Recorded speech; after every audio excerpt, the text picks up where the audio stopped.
2024 represented a bit of a fresh start for the Denver Broncos in some respects.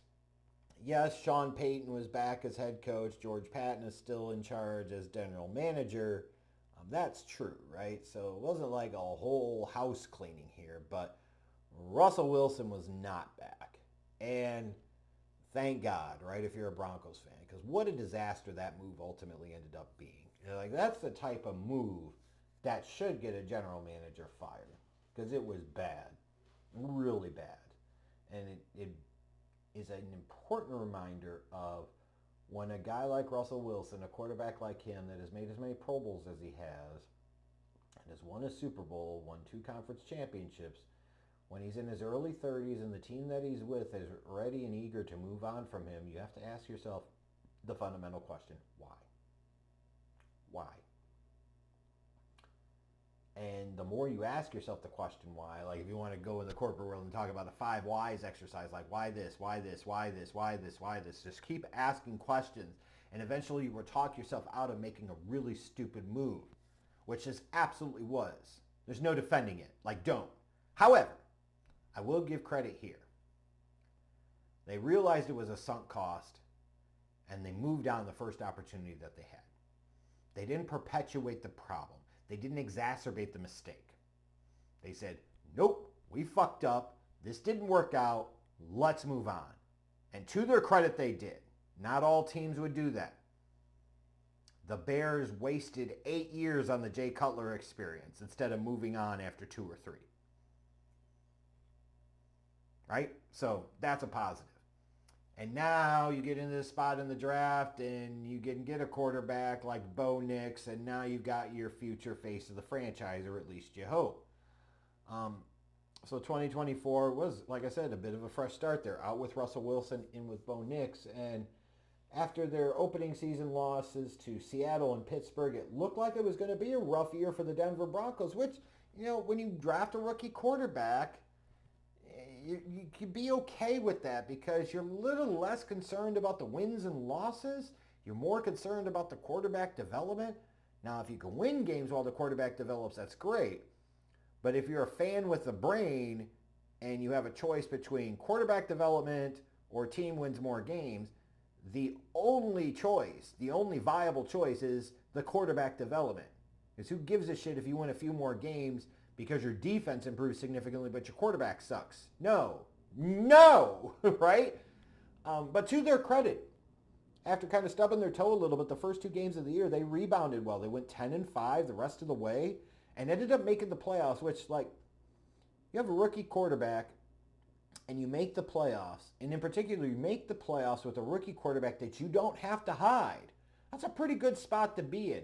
They made the wild card round. Yeah, they kind of got their shit kicked by the Buffalo Bills. But overall, like, this is an example to me of a 10-win season being a good thing and giving you reason for hope. There's potential. There's promise here, right?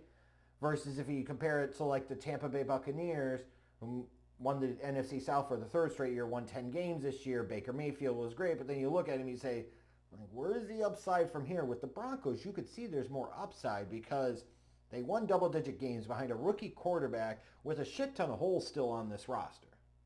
There is upside here. And if you're a Broncos fan after watching this season, you have to be pretty excited about Bo Nix's future, I would think. He was a legit Offensive Rookie of the Year candidate. Jaden Daniels was the Offensive Rookie of the Year, and that's the way it should have finished, right? But Bo Nix was a legit candidate. He had a really good rookie season. He started every game. That's huge. The ability of availability is the most important ability that any quarterback can have, period.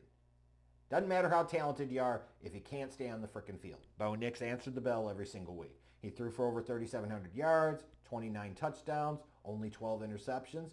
Pretty good touchdown to interception ratio, especially with the volume with which he was throwing. He was also showed that he's a dual threat guy. He had 430 yards rushing, 4 touchdowns there, so a hard guy to defend. And he got better as the season went along for the most part. The offense with a rookie quarterback was 19th in total yards per game and 10th in points scored per game. Like, solid performance. Like, pair rookie quarterback with really good offensive mind, good things can happen. Imagine the concept, right? But it was the defense, let's not kid ourselves, the defense that carried the day for this Broncos team. That's the primary reason they made the playoffs. They were 7th in total yards allowed, 3rd in fewest points allowed. Fantastic overall statistical performance this season. Patrick Surtain II, it still feels odd to be talking about Patrick Surtain's kid. And now his kid is the defensive player of the year, and legit, right? He had a fantastic season, and it's awesome to see that go to an offensive back. Because so often that'll go to some type of defensive lineman or linebacker that gets after the quarterback a lot. There is a huge bias towards sacks when it comes to like Pro Bowl and All Pro voting at certain positions, and also when it comes to Defensive Player of the Year. So it's great that Surtain got it for just how great of a cover corner guy he was in 2024. You also look at this defense. They had 9 games where they held the opponents to 17 points or less. Like, that's huge, right? If you can do that consistently, like, you're going to win a lot of games. I will call out, though, against the Bills in the wild card round, that defense did face plan quite a bit, right? Sometimes that shit happens. And I want to give credit here to Vance Joseph, the defensive coordinator. It's got to be a really awkward spot on the one hand is, a few years back, you were the head coach of this organization. You got fired. And now you come back and work under Sean Payton. And initially, at the start of 2020, that shit wasn't looking good. And it looked like you were about to be fired. And you turned things around. Like, it takes a hell of a man to be in that spot and say, like, this used to be my shop, but it's not anymore. But I'm still going to go out and I'm going to give it my best. Like, I hope as a result that Vance Joseph gets more consideration for a head coaching job in the future. He deserves another chance. And I say that because I respect the way that he came into this situation. He's handled himself and the way that his defenses, frankly, have produced. So there you go. Now, heading into this offseason, the Broncos are sitting around $40-ish million in cap space, which is incredible considering they have to account for $32 million in dead cap from Russell Wilson. That just speaks to how bad that trade was.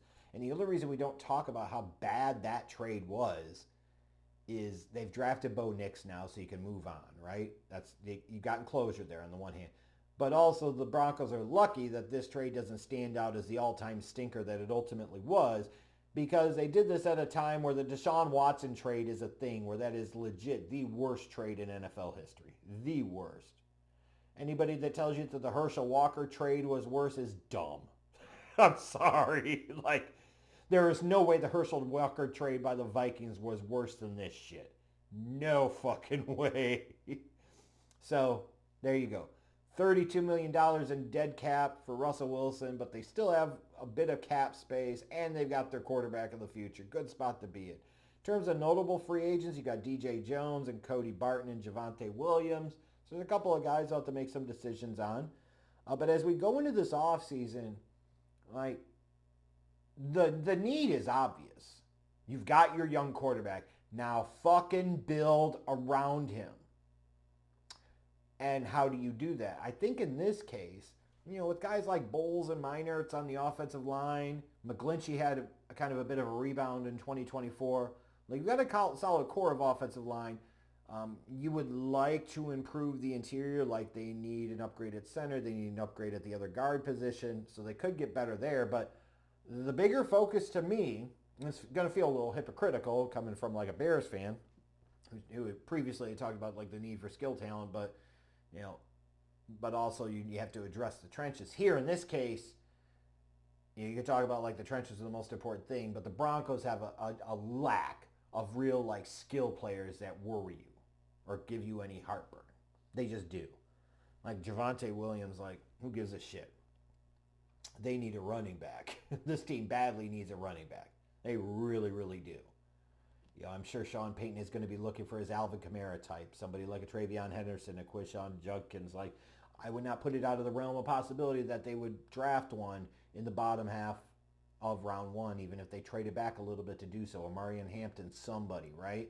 Like, they need a running back really badly to balance out this offense. And they need some guys that could be weapons in the passing game. They need a stud tight end. That certainly feels like that will be a big potential option for them in round 1, whether that's Tyler Warren or Colston Loveland, or maybe early in day 2, somebody like a Gunnar Helm. Wide receiver, like, sure, you've got Cortland Sutton, but you need more than what you've got there. And the good thing is for the Broncos is, I'm not saying you totally ignore the defense, but you can make that a secondary motivation or a secondary need. You can streamline and focus your attentions in the place that it needs to be. Your defense is there. Now it's time to get your offense there. Now it's time to help out your young quarterback. And if you do that in this offseason, like, hey, watch out for this Broncos team, right? Let's not automatically dismiss them. Because if they build this offense around Bo Nix, they're going to be a major threat to the Chiefs, and I think they will pass over the Chargers. I really do.